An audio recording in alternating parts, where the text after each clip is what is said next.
नमस्कार दोस्तों, मेरा नाम निपुन जोशी है और आज इस वीडियो में हम लोग आगामी नव वर्ष 2024 के वार्षिक राशिफल पे चर्चा करेंगे। तो देखिए दोस्तों, इस वीडियो को मैंने दो पार्ट्स में डिवाइड करा है। पहले पार्ट में मैं आप लोगों को इस वर्ष की जो कंबाइंड ऊर्जा है, आप लोग अंक ज्योतिष, वैदिक ज्योतिष के माध्यम से, हमारे संवत्सर के माध्यम से किस तरीके से जोड़ के देख सकते हैं, पहले मैं आप लोगों को उसके विषय में बताऊंगा। और इस वीडियो के दूसरे पार्ट में फिर मैं आप लोगों को आपके स्पेसिफिक लगन के माध्यम से इस वर्ष की जो ऊर्जा है आपको लाइफ के विभिन्न एरिया में किस तरीके से प्रभावित करेगी। जहां पे हम आपके करियर की बात करते हैं, पारिवारिक रिश्तों की बात करते हैं, धन आगमन की बात करते हैं, आपकी पब्लिक इमेज की बात करते हैं, फिर हम लोग उस पर चर्चा करेंगे। तो ठीक है दोस्तों, देखिए जैसे कि आप लोग जान चुके हैं कि 2024 की ऊर्जा को अगर आप इस नंबर को भी अगर आप पूरा सम टोटल करेंगे तो आपको नंबर मिलेगा 8 नंबर, जो कि शनि ग्रह से जोड़ के देखा जाता है। देखिए दोस्तों, अगर आपको इसको समझना ही हो तो मैं एक प्रॉपर लॉजिक से आपको इसका सिग्निफिकेंस, जो इसका इंपॉर्टेंस है, महत्व है, वो आपको समझाऊंगा। देखिए 2030 की ऊर्जा अगर आप इसको सम करेंगे नंबर आएगा 7। वो होता है केतु का। देखिए केतु का जब भी वर्ष की ऊर्जा होती है, वो किसी नस्ल को टारगेट करना, उसको लेके जो हेट्रेड है पूरी तरीके से मिटाने की कोशिश करना, उसको भी रिप्रेजेंट करता है। और 2023 में हमने देखा कि किस तरीके से जो हमास का जो भी हमला हुआ इजराइल में और जो भी वहां की सिचुएशन चल रही है, ये 7 नंबर की ऊर्जा थी। तो अगर आपने मेरी 2023 की वीडियो देखी होगी, उस पर चीज मैंने लॉजिकली एक्सप्लेन करी थी। अब देखिए दोस्तों, अगर हम लोग 2024 की और 8 नंबर की ऊर्जा की बात करते हैं, देखिए मैं कनाडा में भी रहा हूं और जितने भी मेरे वहाँ पे एशियन, जो चाइना, वियतनाम, फिलीपींस, इन कंट्रीज के भी जिन लोगों को मैंने देखा है, उनके बिजनेसेस को देखा है, तो चाहे उनको अंक ज्योतिष का पता हो ना हो, लेकिन 8 नंबर से सबको प्यार है। कितने तो बिजनेस के जो नाम है, गाड़ियों के रजिस्ट्रेशन है, वहां पे भी आपको 8 नंबर मिलेगा। मैंने काफी लोगों से पूछा कि भाई आपने 8 नंबर क्यों रखा है। उनको ये नहीं पता कि शनि है, सैटर्न है, बस एक पता कि 8 नंबर मतलब पैसा, 8 नंबर मतलब पावर।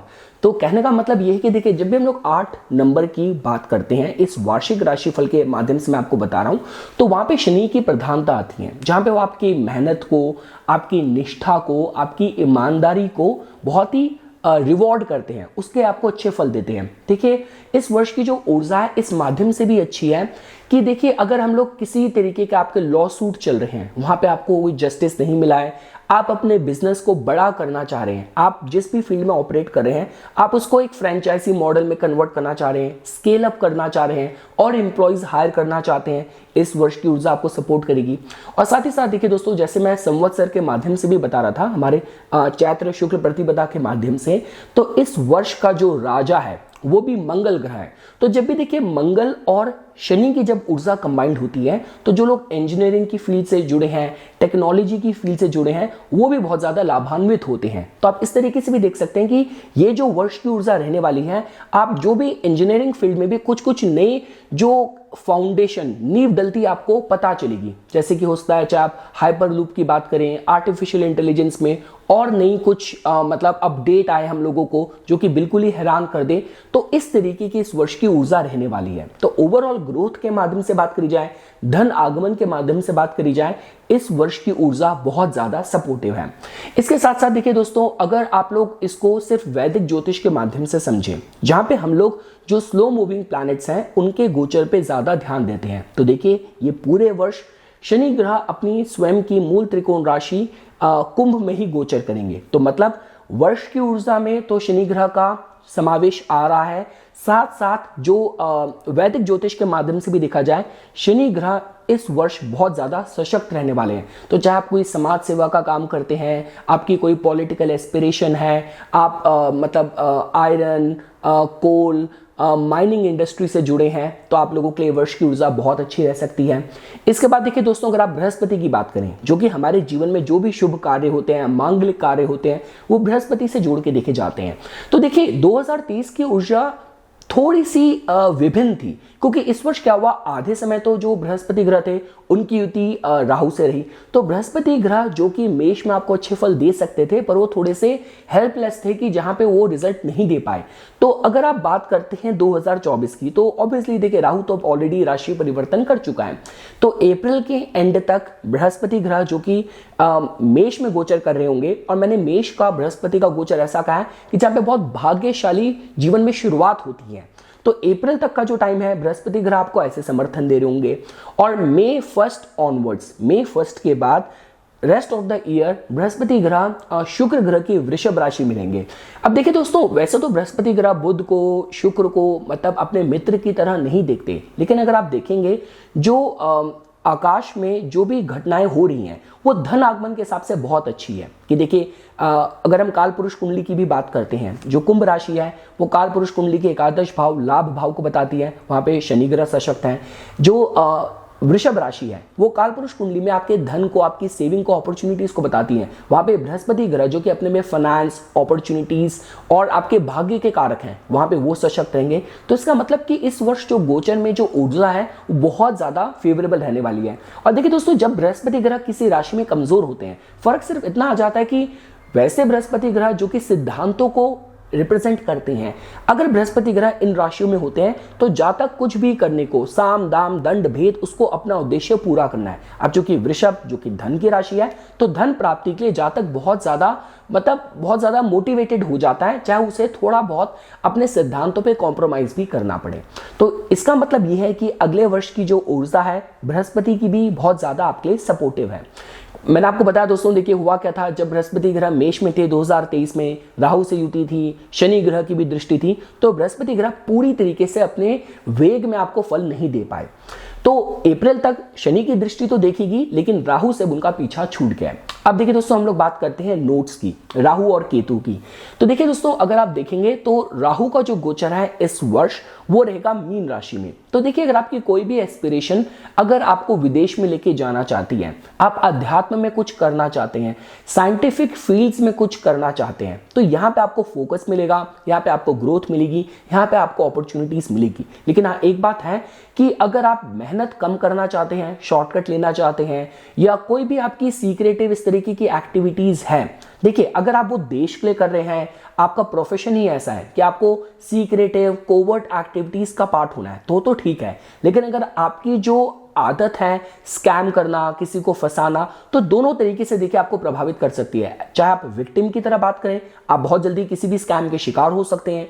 ये सपोज कीजिए अभी तक आप खुद से ऑपरेट करते थे, लोगों को फंसाते थे, इस बार आप फंस सकते हैं। तो ये थोड़ी सी राहु की जो मीन में ऊर्जा है अपने को व्यक्त करेगी। साथ ही साथ देखिए, जो इंटॉक्सिकेंट्स की बात करी जाए, किसी भी तरीके के स्टिमुलेंट्स की बात की जाए, उनसे थोड़ा सा आपको बचाव रखने की जरूरत है। अगर हम लोग बात करते हैं केतु का, जो कन्या में गोचर हो रहा है, तो देखिए दोस्तों, केतु और कन्या में अगर आपको कॉमन ब्रिज ढूंढना हो तो वो होता है परफेक्शन का, वो होता है डिसिप्लिन का। तो देखिए, ये जो रहेगी केतु की स्थिति, आप लाइफ की जिस भी एरिया में एक्सपर्टीज प्राप्त करना चाह रहे हैं, वहां पे आपको कहीं ना कहीं सहयोग देगी। तो उस हिसाब से मैं केतु की स्थिति अगर बात करी जाए कन्या में, अच्छी कही जा सकती है। लेकिन हाँ, ये जो राहु केतु का जो गोचर है, ये कंबाइंड हर किसी को थोड़ा सा स्वास्थ्य को लेकर थोड़ा सा वनरेबल कर रहा है। आंख बंद करके पैसा निवेश करना, आंख बंद करके किसी पे भी भरोसा करके कहीं भी साइन कर देना, अगर ये आपकी प्रवृत्ति है, तो राहु केतु का गोचर अगर वो आपकी कुंडली में पीड़ित है और दशा में एक्टिव है, आपको संभावित कर सकते हैं। तो ये दोस्तों देखिए, मैंने आप लोगों को कंबाइंड इस वर्ष की ऊर्जा बताई। ये था फर्स्ट पार्ट। अब सेकंड पार्ट में हम लोग कस्टमाइज आपके लगन के माध्यम से अपनी चर्चा शुरू करते हैं। दोस्तों, अब हम लोग हमारे डिस्कशन को आपकी राशि और लगन के माध्यम से कस्टमाइज्ड वार्षिक राशि फल पे शुरू करेंगे। तो देखिए दोस्तों, जो अप्रोच मैं फॉलो करने वाला हूं बहुत ही सिंपल है। मैं आपकी कुंडली के हर एक भाव को कवर करते हुए उस भाव के एट्रीब्यूट्स के अकॉर्डिंग अगले वर्ष की ऊर्जा, ग्रहों की ऊर्जा आपको किस तरीके से प्रभावित करेगी उस विषय में बताऊंगा। तो हम लोग सबसे पहले शुरू करते हैं आपके प्रथम भाव से, जो कि बताता है आपकी स्वास्थ्य के बारे में, आपकी पब्लिक इमेज के बारे में, और साथ ही साथ कितने आत्मविश्वास के साथ आप अपने लक्ष्यों को अगले वर्ष फॉलो करेंगे। तो देखिए दोस्तों, जो मैंने आप लोगों के लिए पॉइंट्स लिखे हैं वो स्वाभाविक सी बात है, इस बेसिस पे लिखे गए हैं कि बृहस्पति का गोचर, शनि का गोचर, राहु केतु का गोचर आपके जीवन को अगले वर्ष किस तरीके से प्रभावित कर रहा है। तो मैंने पॉइंट्स ये लिखे हैं कि अगले वर्ष आप लोगों के भीतर ये क्षमता होगी, कैपेसिटी टू रीडिस्कवर योरसेल्फ। तो देखिए, अगर आप किसी भी तरीके से अपने जीवन के किसी भी एरिया में कुछ मतलब ट्रांसफॉर्मेशन लेके आना चाहते हैं, कुछ नई अनुभूति करना चाहते हैं, तो ऐसी लाइफ ट्रांसफॉर्मेशन पॉसिबल हो पाएगी। देखिए, स्वाभाविक सी बात है, केतु ऑलरेडी आपके लगन पे चल रहा है, और जैसे ही बृहस्पति ग्रह का गोचर वृषभ राशि में होगा, 1 मई के बाद वो उसको दृष्टि देके एक्टिवेट करेंगे। तो जिसका मतलब ये है कि केतु के पास आपकी पास्ट लाइफ की जानकारी भी है। केतु लाइफ में मेजर ट्रांसफॉर्मेशन के बारे में बताता है, क्योंकि वो लगन में रहा है तो पूरे जीवन में कुछ ऐसी पॉजिटिव कंस्ट्रक्टिव ट्रांसफॉर्मेशन।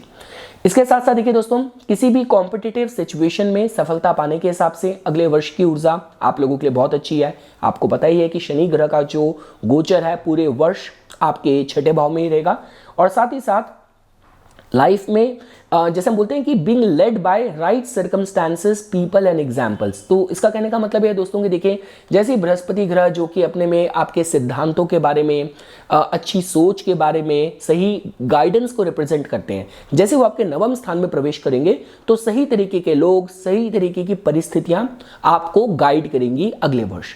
अब हम आते हैं आपके कुछ जो महीने हैं जब आपके लग्नेश की स्थिति कुंडली में कुछ अच्छे योग बनाएगी।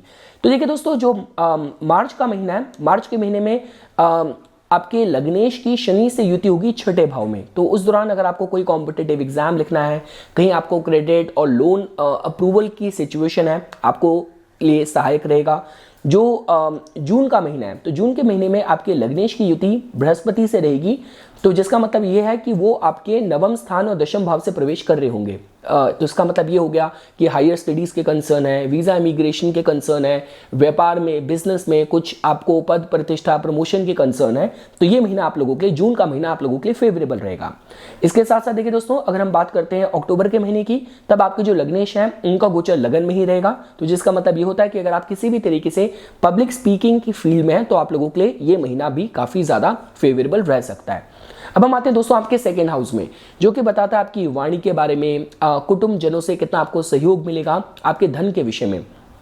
तो यहाँ पे देखिए दोस्तों, जो मैंने पॉइंट्स लिखे हैं आप लोगों के लिए इस तरीके से लिखे हैं कि केतु की स्थिति आपके प्रथम भाव में है और बृहस्पति का जो गोचर है वो आपके नवम स्थान में है। तो ये हम कह सकते हैं कि फैमिली ब्लेसिंग्स और फैमिली गेट टुगेदर के हिसाब से देखा जाए तो अगले वर्ष की जो ऊर्जा है आप लोगों के लिए अच्छी बन रही है। तो देखिए, इस वर्ष की जो ओवरऑल ऊर्जा है, क्योंकि देखिए आपके सेकेंड हाउस में ऊर्जा आती है शुक्र ग्रह की, और शुक्र की ही दूसरी राशि में बृहस्पति ग्रह का गोचर होगा जो कि नवम स्थान है, कुंडली का सबसे शुभ स्थान है। तो जिसकी वजह से हम बात करते हैं कि इस वर्ष काफी कन्या लगन के जातक होंगे जो कुछ इंस्पिरेशनल करने की तरफ ज्यादा प्रेरित होंगे बजाय कि सिर्फ धन अर्जन के। और साथ ही साथ देखिए कि मतलब आपको आपकी मार्केट में क्या गुडविल है, उसकी वजह से भी काफी आपके काम बनेंगे अगले वर्ष। और देखिए दोस्तों, जो आपके द्वितीयेश हैं वो गोचर में जब किन महीनों में योग बनाएंगे, तो देखिए जो मार्च का महीना है तब आपके जो द्वितीयेश हैं वो शनि ग्रह के साथ 6ठे भाव में युक्त होंगे। तो दोबारा से नौकरी में या कोई क्रेडिट के कंसर्न्स हैं उसके लिए मार्च का महीना आपके लिए फेवरेबल रहेगा। जो अप्रैल का महीना है तब आपके सेकेंड हाउस के जो मालिक हैं वो सप्तम भाव में उच्च के होंगे। इस बार खास बात यह है कि राहु से भी युति होगी। तो शुक्र जो कि अपने में ग्लैमर के कारक है, राहु तो क्वालिटीज और बढ़ा देता है, वो उच्च के भी होंगे। तो इसका मतलब ये कि चाहे विवाह की बात करी जाए, कुछ पब्लिक में कुछ आपको आपका चार्म, आपका मैग्नेटिज्म, उसकी वजह से अटेंशन मिलना, रिकॉग्निशन मिलना, अगर आप है मीडिया, टेलीविजन, एंटरटेनमेंट की फील्ड में, तो ये महीना आप लोगों के लिए बहुत फेवरेबल हो सकता है।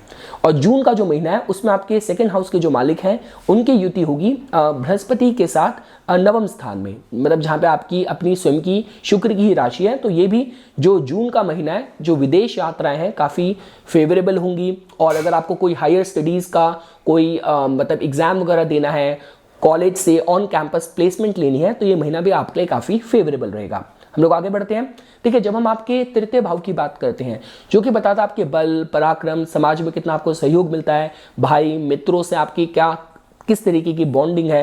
तो देखिए दोस्तों, अगर आप अपने थर्ड हाउस को देखते हैं तो इस वर्ष अच्छी बात क्या है, यहाँ पे आपको मिलती है वृश्चिक राशि। अब देखिए दोस्तों, अगले पूरे वर्ष जो वृश्चिक राशि है, शनि ग्रह तो अपनी दृष्टि दे ही रहे हैं, और जैसे ही बृहस्पति ग्रह ने जैसे ही वृषभ में प्रवेश करना है, बृहस्पति ग्रह ने भी अपनी दृष्टि देनी शुरू कर देनी है। साथ ही साथ देखिए, अगर 2024 का आप सम टोटल करते हैं तो भी आपको 8 नंबर की ऊर्जा मिलती है। तो जिसकी वजह से यह पता चलता है कि अगले वर्ष आपके तृतीय भाव में जो राशि है वो काफी ज्यादा एम्पावर्ड स्थिति में है। तो इसका मतलब थर्ड हाउस से रिलेटेड अगर आप कुछ भी काम करना चाह रहे हैं, इनिशिएटिव लेना चाह रहे हैं, लोगों का सहयोग चाह रहे हैं, आपकी फील्ड ही थर्ड हाउस की है, आप मीडिया, मार्केटिंग, एक्सपोर्ट इंपोर्ट की फील्ड में है, तो कहीं ना कहीं आपके लिए अगला जो वर्ष है काफी फेवरेबल रहने वाला है। और जैसे जो लोग जर्नलिज्म की फील्ड से होते हैं, कंटेंट क्रिएशन की फील्ड में होते हैं, परफॉर्मिंग आर्टिस्ट हैं, फ्रीलांस हैं, सेल्फ एम्प्लॉयड हैं, तो ये जो ऊर्जा है जो आपके थर्ड हाउस में गैदर हो रही है, आप लोगों के लिए बहुत ज़्यादा फेवरेबल रहने वाली है। जो मैंने आप लोगों के पॉइंट्स लिखे हैं कि जो डुअल एस्पेक्ट आ रही है बृहस्पति की शनि की, जो आपके तीसरे भाव के एट्रीब्यूट्स को इन्फ्लुएंस कर रही है, तो कुछ बड़ी उपलब्धि आपको मिल सकती है। साथ साथ देखिए दोस्तों, कुछ महीने जैसे मार्च का महीना है, जब आपके जो तृतीय भाव के जो मालिक हैं वो आपके पंचम भाव में एग्जॉल्टेड होंगे, तो जो कंटेंट क्रिएटर्स हैं और जो लोग स्टॉक मार्केट ट्रेडिंग में डील करते हैं उनके लिए बहुत अच्छा समय हो सकता है। अप्रैल का जो महीना है उसमें आपके जो तृतीयेश हैं उनकी युति शनि से आपके छठे भाव में रहेगी। तो ये भी देखिए दोस्तों, किसी भी कॉम्पिटिटिव सिचुएशन में आप हेल्थ, फिटनेस इंडस्ट्री में हैं, लॉ रिलेटेड फील्ड में हैं, तो भी आपके लिए इस समय बहुत अनुकूल हो सकता है। और साथ ही साथ देखिए दोस्तों, जो मई का महीना है, मई के महीने में आपके जो तृतीयेश हैं उनकी युति राहु से सप्तम भाव में होगी। तो मई का महीना ऐसा जब आपको थोड़ा सा सावधानी बरतने की मैं सलाह दूंगा। आवेश और एग्रेशन में कुछ गलत निर्णय लेने की संभावना थोड़ी इस महीने में रह सकती है। बाकी जुलाई अगस्त का जो टाइम है, तब आपके जो तृतीयेश हैं उनके युति बृहस्पति के साथ नवम स्थान में होगी, जो कि यात्राओं में और कुछ नया काम करना चाहते हैं, आपको मार्केट में कुछ एडवाइस चाहिए, कुछ गाइडेंस चाहिए, इस महीने में आपको अच्छा मार्गदर्शन जरूर मिलेगा। हम आते हैं आपके चतुर्थ भाव में, जो कि बताता है आपके घर परिवार की स्थिति बताता है, आपके हाउसिंग रियल एस्टेट रिलेटेड कोई कंसर्न है, लग्जरी की बात की जाए, कंफर्ट की बात की जाए और मानसिक सुख की बात की जाए, वो हम यहाँ से देखते हैं containment, peace of the mind. तो देखिए दोस्तों, यहाँ से रिलेटेड जो मैंने आप लोगों के लिए पॉइंट्स लिखे हैं वो ये है कि जैसे कि आप लोग जानते हैं आपके चतुर्थ भाव में आपको बृहस्पति ग्रह की ऊर्जा मिलती है। तो मई 2024 के बाद अगर बात की जाए तो आपके जो पर्सनल हैप्पीनेस की बात की जाए और भाग्य के समर्थन से कुछ शुभ कार्य, मांगलिक कार्य घर में होने हो, उसकी संभावना बढ़ जाएंगी। क्योंकि जैसा कि आप लोग जानते हैं कि अप्रैल तक तो देखिए जो आपके चतुर्थेश हैं उनका जो गोचर है वो आप लोगों के अष्टम भाव में ही रहना है, तो जिसकी वजह से थोड़ा आपको संभावित करते हैं। लेकिन फर्स्ट मई के बाद जो भी आपके आंतरिक अगर इनसिक्योरिटीज चल रही थी, घर परिवार में कोई कलह कलेश का माहौल था, तो फर्स्ट मई के बाद वहां पे आपको एक क्लैरिटी मिलती जरूर दिखेगी। अगर दोस्तों हम आते हैं आपके पंचम भाव में, जो कि बताता है आपकी बुद्धि के बारे में, संतान पक्ष के बारे में, आपके थॉट प्रोसेस के बारे में। अगर आप आर्टिस्ट क्रिएटिव पर्सन हैं तो ये भाव आपके लिए बहुत इंपॉर्टेंट है। स्टॉक मार्केट से जुड़े हैं तो भाव आपके लिए बहुत इंपॉर्टेंट है। आपकी लाइन ऑफ वर्क में लोगों को सलाह देना आपका काम है, तो ये भाव आपके लिए बहुत इंपॉर्टेंट है। तो देखिए दोस्तों, मैंने यहाँ से रिलेटेड जो पॉइंट्स लिखे हैं, तो जैसे कि आप यहाँ पे देख सकते हैं कि आप लोगों के केस में जो पंचम भाव की ऊर्जा अगर आप देखते हैं तो मई 2024 के बाद देखिए अगर आप बात करें तो जुपिटर का जो नवम एस्पेक्ट है वो आप लोगों के पंचम भाव में आएगा। साथ ही साथ जो आपके फिफ्थ हाउस में जो स्थिति है, मतलब यहाँ पे आप देखेंगे कि मकर राशि आती है और इसके जो मालिक हैं वो आपके छठे भाव में अपनी मूल त्रिकोण राशि में बैठे हैं, स्वराशि से बैठे हैं। तो जिसका मतलब ये है कि ये बहुत अच्छा लाइफ टाइम योगा बनता है किसी भी कॉम्पिटिटिव सिचुएशन में अच्छा परफॉर्म करने के माध्यम से। और देखिए दोस्तों, जब हम लोग बोलते हैं कि पंचमेश अगर छठे भाव में गया है तो संतान पक्ष को, मतलब जो भी कपल्स हैं संतान प्राप्ति के इच्छुक हैं उसकी कोशिश कर रहे हैं, तो लोग बोलते हैं कि छठा भाव तो डिफिकल्टी का है। लेकिन देखिए ये कुछ ऐसे योग होते हैं, जैसे अगर शनि ग्रह की बात की जाए तो उनके पास पंचम और छठे भाव दोनों का ही स्वामित्व है और साथ साथ वो आपके लगन के लिए एक बहुत ही कारक ग्रह, बहुत ही फेवरेबल ग्रह है। तो जिसकी वजह से मैंने बात कही है कि अगर देखा जाए तो आपका जो मई के बाद अगर बात करते हैं तो जो ये बृहस्पति की दृष्टि आएगी आप लोगों को पंचम भाव से रिलेटेड संतान पक्ष के केस में आपके बहुत फेवरेबल हो जाएगा समय। और दूसरी चीज, पंचमेश की स्थिति छठे भाव में वेल प्लेस्ड है। इसका मतलब किसी भी कॉम्पिटिटिव सिचुएशन में, चाहे आपकी पॉलिटिकल एस्पिरेशन है, चाहे आप स्टूडेंट हैं, आप लॉ की फील्ड से जुड़े हुए हैं, लॉ रिलेटेड आपके कोई कंसर्न है, मार्केट में कोई मतलब आपका क्रेडिट से रिलेटेड कोई कंसर्न है, तो उसमें भी सफलता पाने के हिसाब से समय आपके लिए अच्छा है। तो जो आपका माइंड भी है, मन मस्तिष्क भी है, देखिए वो आपको लगेगा कि बहुत ही, मतलब जहाँ पे फेयरनेस की बात की जाए, इक्वालिटी की बात की जाए, राइटनेस, इंटेग्रिटी की बात की जाए, सिद्धांतों की बात की जाए, कुछ इस तरीके से काम करेगा। तो क्योंकि देखिए दोस्तों, छठे भाव में शनि ग्रह मूल त्रिकोण होकर बैठे होंगे, बृहस्पति धर्म के भाव से गोचर कर रहे होंगे, तो मतलब जो माइंड है और जो परिस्थितियां हैं आपको फेयरनेस की तरफ ही लेके जाएगी।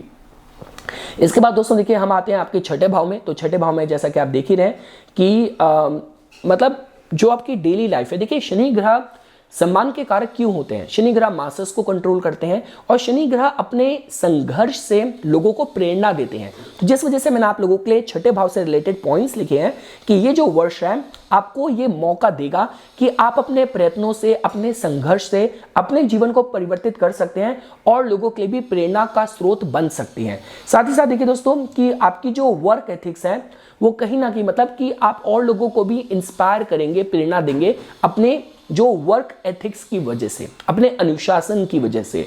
इसके बाद देखिए दोस्तों हम आते हैं आपके सप्तम भाव में, जो कि बताता है आपकी पब्लिक इमेज, आपके व्यापारिक जो इंटरेस्ट है और आपकी गृहस्थी के विषय में। तो यहाँ पे देखिए आप लोगों के केस में राहु ग्रह की स्थिति ऑलरेडी यहाँ पे चल रही है, स्थिति थोड़ी बेहतर होगी क्योंकि पहले तक क्या था कि देखिए सप्तम भाव में राहु है और जो सप्तमेश है वो अष्टम भाव में है। तो जैसे ही बृहस्पति ग्रह आपके भाव के जो मालिक हैं, राहु के डिस्पोजिटर हैं गोचर में, जैसे ही नवम स्थान में जाएंगे तो अगर सपोज कीजिए बीते कुछ समय से आपकी गृहस्थी में समस्याएं चल रही थी, व्यापार में, बिजनेस में, पार्टनरशिप में प्रॉब्लम थी, वहां पे आपको क्लैरिटी मिलती दिखेगी। देखिए दोस्तों राहु की जब भी हम बात करते हैं, अगर आप राहु की पॉजिटिव साइड में हैं तब तो राहु से ज्यादा आपको कोई धन, वैभव, फेम, ख्याति दे ही नहीं सकता। वो राहु की नेगेटिव साइड होती है जो कि फिर डिप्रेशन, ऑब्सेशन, बुरी आदतें। तो ये डिपेंड करता है कि आप राहु की कौन सी साइड पे फॉल कर रहे हैं। तो देखिए दोस्तों जो मैंने आपके सप्तम भाव से रिलेटेड एट्रीब्यूट्स लिखे हैं कि मई 2024 के बाद बात करी जाए तो अगर कोई मैट्रिमोनियल इश्यू, गृहस्थी के कोई कंसर्न आपको बॉदर कर रहे थे वो आपको परेशान करना बंद कर देंगे। इसके साथ देखिए जो लोग अविवाहित हैं, विवाह के लिए कोशिश कर रहे थे, मई के बाद का समय आप लोगों के लिए बहुत फेवरेबल हो जाएगा। साथ ही साथ देखिए सप्तम भाव का जो राहु है, मतलब मैं ये कह सकता हूं कि मई 2024 के बाद आपको आपके लक्ष्यों को लेके थोड़ा सा फोकस्ड, ऑब्सेस्ड कर देगा और आपको सही सही लोग भी आपसे जुड़ने शुरू हो जाएंगे। अब हम आते हैं दोस्तों आपके अष्टम भाव में। देखिए अष्टम भाव हमारे जीवन में कोई भी जो आकस्मिक घटनाएं होती हैं, चाहे सुखद हैं चाहे दुखद हैं, अष्टम भाव से आती हैं। लेकिन मानसिक वेदना भी हम लोग कहीं ना कहीं अष्टम भाव से देखते ही देखते हैं। तो अब देखिए दोस्तों यहाँ पे आपके अष्टम भाव में क्या हो रहा है, यहाँ पे आप लोगों को राशि मिलती है मेष और यहाँ पे शनि ग्रह की तीसरी दृष्टि भी इस भाव को देख रही है। तो जिसकी वजह से जो मैंने पॉइंट्स आप लोगों के लिए लिखे हैं कि देखिए शनि ग्रह चीजों को स्लो कर देते हैं। तो अष्टम भाव अगर आकस्मिक चीजों का है तो शनि ग्रह उसकी संभावना को काफी स्लो डाउन कर देते हैं। तो जिसकी वजह से मैंने लिखा है कि शनि ग्रह की जो तीसरी दृष्टि है वो काफी सीमित कर देगी, रिस्ट्रिक्ट कर देगी किसी भी तरीके के दुखद या अनप्रिडिक्टेबल नेगेटिव जो इवेंट्स की संभावनाएं हैं। तो उसके हिसाब से देखिए अष्टम भाव आपके पीड़ा लेके आ रहा है अगले वर्ष, इसकी जो संभावनाएं थोड़ी सी कम दिखती हैं गोचर में। हम और साथ साथ देखिए अगर आपका कोई भी लॉ सूट चल रहा है उसमें भी आपको सफलता चाहिए, कोर्ट कचहरी का कोई मैटर चल रहा है उसमें भी सफलता के माध्यम से ये जो आपके अष्टम भाव के जो प्रोविजन है, एट्रीब्यूट्स है, वो आपके लिए फेवरेबल ही काम करते अगले वर्ष दिख रहे हैं। हम दोस्तों आते हैं आपके नवम भाव में। देखिए नवम भाव जो है यहाँ पे आप लोगों के मई के बाद यहाँ पे बृहस्पति ग्रह प्लेस्ड हो जाएंगे। तो देखिए दोस्तों बृहस्पति ग्रह नवम भाव के कारक भी जोड़ के देखे जाते हैं। बृहस्पति ग्रह की जितने भी गुडनेस हैं, क्वालिटीज हैं, नवम भाव के साथ ओवरलैप करती है। तो जिसका मतलब ये है, जो मैंने पॉइंट्स आप लोगों के लिए लिखे हैं कि बृहस्पति ग्रह की जो परिस्थिति, आई मीन टू से जो प्रेजेंस है यहाँ पे, जो स्थिति है उनकी, वो आपके सारे जो लाइफ के अंडरटेकिंग्स हैं, जिस भी एरिया में लाइफ के कार्य कर रहे हैं, आपके मनोरथ हैं, उसको बिल्कुल से बूस्ट करेगी। तो जैसे अगर बात करी जाए इस दौरान आपकी यात्राएं बढ़ सकती हैं, मई के बाद तीर्थ यात्राएं बढ़ सकती हैं। और साथ ही साथ देखिए अगर जितना आप, देखिए मैं बोलता हूं कि जब बृहस्पति नवम स्थान से जा रहे होते हैं तो तीर्थ और पुण्य कर्म आपको करने चाहिए, उसका जो फल है बहुत जल्दी मिलता है। तो जिसका मतलब ये है कि अगला वर्ष आपका इन चीजों में रुचि भी बढ़ेगी और उसकी वजह से घर में मांगलिक कार्य भी होंगे। साथ ही साथ देखिए दोस्तों आप स्वास्थ्य की बात कीजिए, आप धन की बात कीजिए और ज्ञान प्राप्ति के हिसाब से देखा जाए तो बृहस्पति ग्रह का नवम भाव में होना, उनका गोचर करना मई के बाद आपके लिए बहुत बहुत फेवरेबल होगा। अब हम आते हैं दोस्तों आपके दशम भाव में। देखिए दशम भाव में यहाँ पे आपको ऊर्जा आपके लग्नेश की राशि की बुध ग्रह की मिथुन के तौर पे मिलती है। तो देखिए दोस्तों जो मैंने आप लोगों के लिए यहाँ पे पॉइंट्स लिखे हैं कि प्लैनेट्स जो ग्रह हैं वो इस तरीके की कंडीशन में है कि जो भी आपके प्रयत्न होंगे वो वहां पे आपको ओमन्स का मतलब जो कहते हैं कि सही सही आपको पहले से अनुभूति हो जाए, पूरा अनुभ्यास हो जाए, क्या स्टेप लेना है, कैसे प्लान करना है, कैसे स्ट्रैटेजिकली अपने को एग्जीक्यूट करना है। और साथ साथ देखिए जो भी आपके कार्य हैं अनऑब्स्ट्रक्टेड मूव होंगे, मतलब जो मेजर अड़चन होती है वो होती नहीं दिख रही, क्योंकि शनि ग्रह छठे भाव में तो प्रयत्न आपसे करवाएंगे ही, मेहनत आपसे करवाएंगे ही, और नवम स्थान में बृहस्पति बैठे हैं तो भाग्य का, ओमन्स का आपको सहारा मिलेगा, मार्गदर्शन मिलेगा, तो जिसकी वजह से यहाँ पे मैं आप लोगों के लिए ऐसी कुछ प्रॉब्लम नहीं दिख रहा। तो अब देखिए, तो इसकी वजह से मैंने यहाँ पे लिखा है कि देखिए जब भी हम लोग बात करते हैं कि कन्या लगन के जातकों की, अगर आप अंक ज्योतिष के हिसाब से भी बात करते हैं तो अभी बुध ग्रह का काफी मतलब 5 नंबर की ऊर्जा का भी यहाँ पे काफी समावेश होता है, तो जिसकी वजह से मैंने लिखा है कि आपकी मतलब इस तरीके का अब योग आप लोगों के लिए बन रहा है दशम भाव से रिलेटेड कि जितनी इंटेंसिटी से आप काम करोगे उतनी इंटेंसिटी से ही फल मिलेंगे, तो रिजल्ट डिले भी नहीं होगा और बहुत जल्दी काम हो जाए ऐसा भी नहीं है। तो आपके प्रयत्न और जो मैचिंग रिजल्ट है, रिवॉर्ड है, वो आपको बिल्कुल फेयरनेस के साथ अगले वर्ष डिलीवर होगा। और देखिए दोस्तों, कुछ महीने हैं, जैसे मार्च का महीना है, जब हम बात करें तो आपके जो दशमेश है और आपके लग्नेश हैं, इनकी युति शनि से आपके छठे भाव में रहेगी, तो ये समय अच्छा रहेगा। कार्यस्थल पे देखिए, अगर आपको कोई भी कॉम्पिटेटिव सिचुएशन के थ्रू गुजरना है, कोई इलेक्शन है, कुछ है, आपके लिए फेवरेबल रहेंगे। और अब आपको अपनी दावेदारी किसी पोजीशन के लिए, प्रमोशन के लिए अगर आपको क्लेम करनी है तो उसके हिसाब से भी देखिए मार्च का जो महीना है आपके लिए फेवरेबल रहेगा। देखिए आपका लगन ही बुध का है, तो बुध वाले तो देखिए स्मार्ट होते हैं, वेल स्पोकन होते हैं, यारी दोस्ती करके इनको काम निकालना आता है, तो ये कुछ गुण है आपके जो नेचुरल है, स्वाभाविक है। और कन्या लगन है तो आप मेहनती भी बहुत हैं, डिसिप्लिन भी बहुत हैं, पंचुअल भी बहुत हैं, टाइम का रिस्पेक्ट करते हैं, तो ये चीजें, ये गुण जो आपकी क्वालिटीज हैं आपको थोड़ा रिवॉर्ड जरूर करेंगी। और देखिए दोस्तों, अगर हम बात करते हैं जून के महीने की, तब आपके जो दशमेश और लग्नेश हैं उनकी जो स्थिति है आपके नवम स्थान में रहेगी, बृहस्पति से उनकी युति रहेगी, ये भी इसमें आप लोगों के लिए अच्छा रहेगा। यात्राएं आपके लिए, कार्य से रिलेटेड ऑफिशियल ट्रैवल्स हैं आपके लिए फेवरेबल रहेंगी। और जो अक्टूबर का महीना है, यहाँ पे आपके जो लग्नेश हैं वो आपके लगन में ही आपके एग्जॉल्टेड रहेंगे, तो ये भी आपके, अगर आप पब्लिक स्पीकिंग में हैं, अपने बिजनेस में हैं, अपने व्यापार में हैं, तो आपके लिए टाइम फेवरेबल रहेगा।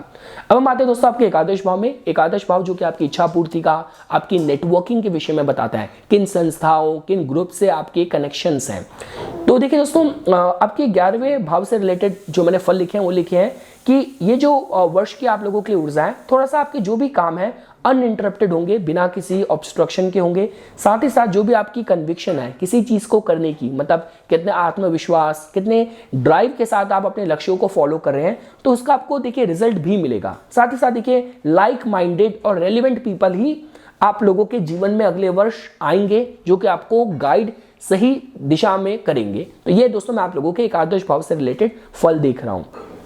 और लास्टली दोस्तों, अगर हम आपके द्वादश भाव की बात करें, देखिए आपके द्वादश भाव में सूर्य ग्रह की सिंह राशि आती है, जिसको अगले पूरे वर्ष शनि ग्रह अपनी सप्तम दृष्टि से देख रहे होंगे। द्वादश भाव जो कि विदेश सेटलमेंट का, आपके खर्चों का, योग और अवेयरनेस का भाव होता है। तो यहां से रिलेटेड जो मैंने आप लोगों के लिए फल लिखे हैं कि शनि ग्रह की जो सप्तम दृष्टि है ये थोड़ा सा सीमित कर देगी, रिस्ट्रिक्ट कर देगी पॉसिबिलिटी कि जहां पे मतलब आपको हिडन जो एनिमीज होते हैं, जो गुप्त शत्रु होते हैं, इस तरीके का खर्चा जो आकस्मिक आके खड़ा हो गया, इन सब की संभावनाएं थोड़ी सी सीमित कर देते हैं, स्लो डाउन कर देते हैं।